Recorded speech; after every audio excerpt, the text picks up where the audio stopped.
रोज़ mind trust पिछले 11 साल से ख़ास तौर से मुसलमानों को और कमज़ोर तबक़ात को हिमायत देते हुए उनकी तालीम का इंतज़ाम करता है और बच्चों को तालीम के साथ दूसरे स्किल से भी जोड़ता रहा है। रोज़ माइंड ट्रस्ट के चेयरपर्सन अवैस अंबर साहब हमारे साथ हैं, जो तलबा के लिए एक रहनुमा की हैसियत से अभी पटना समेत बिहार के दीगर इलाक़ों के साथ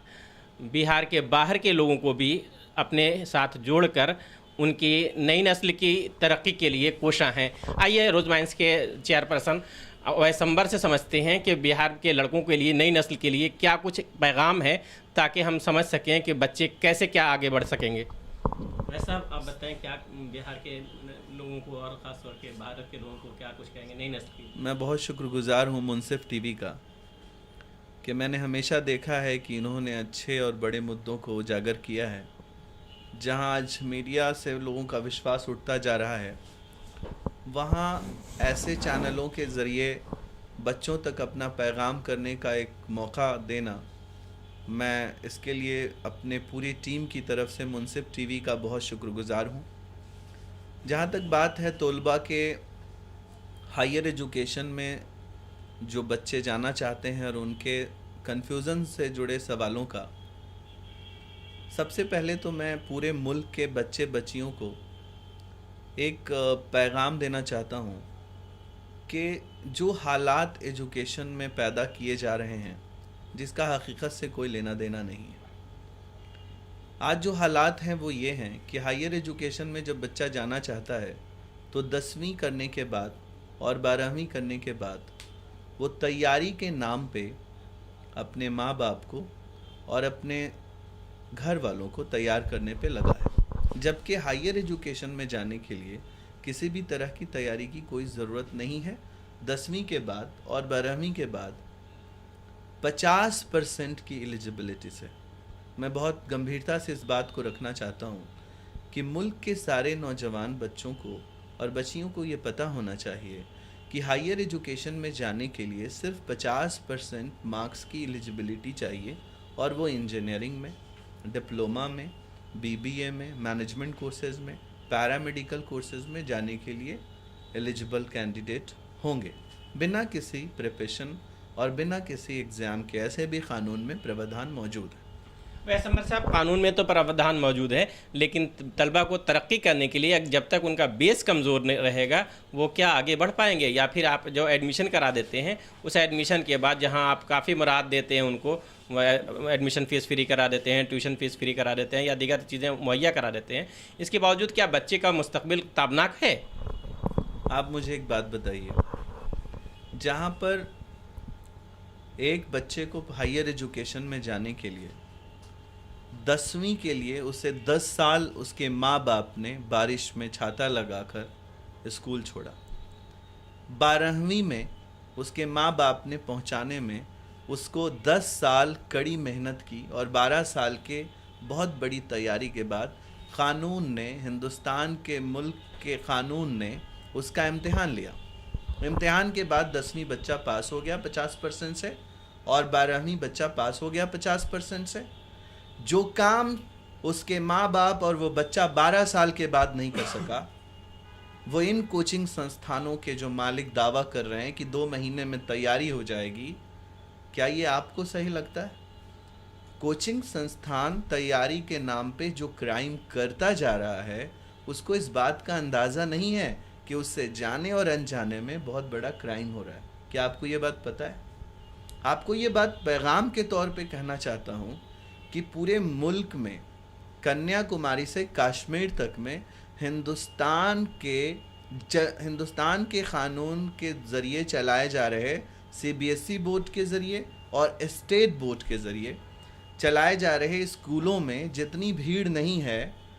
उससे कहीं ज़्यादा भीड़ फ़िज़िक्स और केमिस्ट्री और मैथ्स की दुकानों में है। आज पूरा मुल्क हायर एजुकेशन में जाने से पहले अपने स्कूलों के टेबल को उल्टा उलट चुका है, और इसके उलटने से जो सबसे बड़ा फ़ायदा हुआ है वो उन कोचिंग संस्थान के मालिकों को हुआ है जिन्होंने अपने घरों में नोट गिनने की मशीनें लगा दी हैं। एक किसान अपना खेत बेचकर, एक गल्ला बेचकर, गन्ना बेचकर, अपने जेवरात बेचकर, झूठे सपनों के पीछे जो उन्होंने दिखाए हैं, अपनी पूरी चीज़ें बेचकर, गांव छोड़कर शहर में पलायन करके, क्रिमिनल बनकर, मैं फिर से दोहरा रहा हूँ, क्रिमिनल कैसे, वो मैं आपको बता देना चाहता हूँ। वो ऐसे कि जब कोई एक बच्चा सरकार के क़ानून के तहत 60% का अटेंडेंस नहीं रखता है तो वो बच्चा +2 में ही अपीयर नहीं हो सकता। लेकिन आज पूरे मुल्क का बच्चा स्कूल में सिर्फ अटेंडेंस के नाम पे खाना पूर्ति कर रहा है और कोचिंग संस्थानों में अपनी तैयारी कर रहा है। ये सबसे बड़ा मसला है।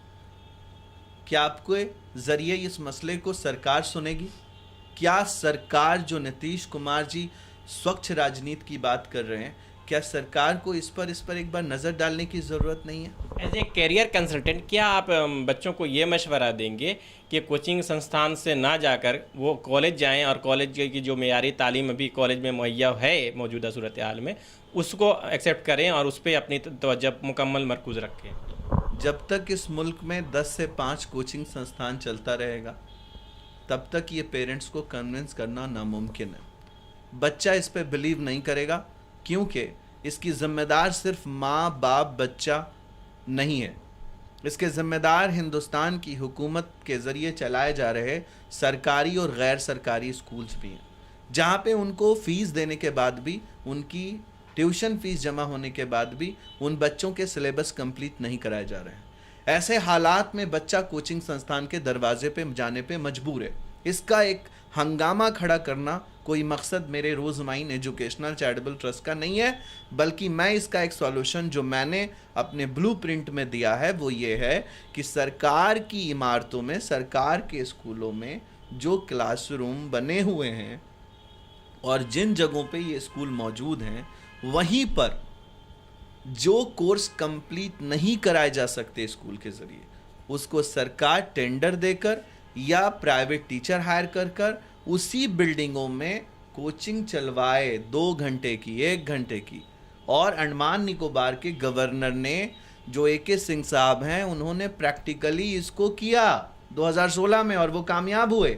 अगर कोई सरकार ये नहीं समझ रही है कि हॉस्पिटल का एक एम्प्लॉई डॉक्टर 9 से लेकर 4 बजे तक किसी तरह की प्रैक्टिस नहीं कर सकता,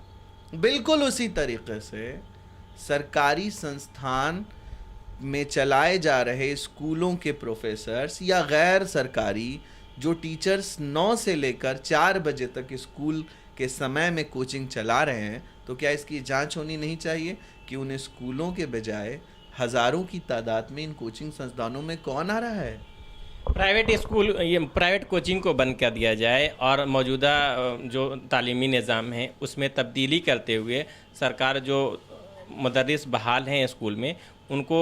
ये इंस्ट्रक्ट करे कि आप प्राइवेट ट्यूशन की तरफ ना जाएं, बल्कि स्कूल में ही, स्कूल के वक्त में ही स्कूल में बच्चों को पढ़ाएं ताकि उनकी आगे की नस्ल कामयाब हो सके और उनका रोशन मुस्तकबिल बने। अच्छा, ये बताइए कि आप क्या सॉल्यूशन देंगे नए लोगों को, नए बच्चों को? बहुत सिंपल। मुझे एक बात बताइए, अगर कोई बच्चा 10वीं का है, वो एक इंजीनियर को समझाना आसान है, पढ़े लिखों को समझाना आसान है, IAS IPS सरकार के क़ानून बनाते हैं, वो एडवाइज़र होते हैं, क्या उनको नहीं पता कि डिप्लोमा के अगर सिलेबस को देखा जाए 10वीं के बाद, तो फिज़िक्स, केमिस्ट्री और मैथ्स के 3 कॉम्बिनेशन पेपर का नाम अप्लाइड साइंस है। लेकिन हमारा फिज़िक्स केमिस्ट्री मैथ का टीचर ये कह रहा है कि बिना फिज़िक्स केमिस्ट्री मैथ के तैयारी के बगैर इंजीनियरिंग नहीं हो सकती। ऐसा बिल्कुल नहीं है। एक 12 पेपर में एक पेपर जो इंजीनियरिंग का है उसको एक पेपर की तैयारी कराई जा रही है और बाकी 11 पेपर से इंट्रोडक्शन भी नहीं हो पा रहा है उसका। पूरे के पूरे गलत दिशा में बच्चों को ले जाकर तैयारी के नाम पर जो 60,000 रुपया वसूला जा रहा है, इसको अगर नहीं रोका गया तो आप सिर्फ कैलकुलेट कर लीजिए, 14 lakh multiply by 14 lakh multiply by 60,000 रुपया, 20,000 फिजिक्स का, 20,000 केमिस्ट्री का और 20,000 मैथ्स का। मोदी जी, योगी जी, नीतीश कुमार जी और जिम्मेदार नेता, मैं आपसे रिक्वेस्ट करता हूँ, अपने कैलकुलेटर पर इन 14 लाख को मल्टीप्लाई करके 60 से गुना कीजिए। क्या ये रकम जो कोचिंग के मालिकों के पास आई, कभी आपने कल्पना भी की थी? कभी आपने सोचा था कि इसका टैक्स कितना हो सकता है? भारत में इससे बड़ा स्कैम भारत में नहीं हो सकता। आपको मैं गंभीरता से कर रहा हूं, 60,000 मल्टीप्लाई बाय 14 लाख अफेक्टेड घर जो रकम पे कर रहे हैं कोचिंग संस्थानों को, अगर इसे रोका नहीं गया तो हमारे दीवारों पे डिग्रियां टंगी होंगी, हमारे घरों में डॉक्टर्स मौजूद होंगे और हम अपने इलाज के लिए किसी हॉस्पिटल में जा रहे होंगे।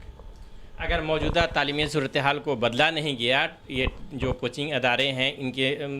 तरीक़ेकार में तब्दीली नहीं लाई गई, इनकी फ़ीस मुतवातिर बढ़ती रही और इनके तरीक़ेकार में कोई तब्दीली नहीं आती है, तो वैस अंबर जैसे दूसरे लोग भी ये कोशिश करेंगे कि नए तालीमी निज़ाम के साथ कुछ ना कुछ तब्दीली हो और सियासी सूरत हाल में भी तब्दीली के साथ ये बच्चे अपने रोशन मुस्तकबिल की तरफ गामज़न हो सके। कैमरा पर्सन नीरज के साथ अनवारुल्लाह, मुंसिफ टीवी, पटना।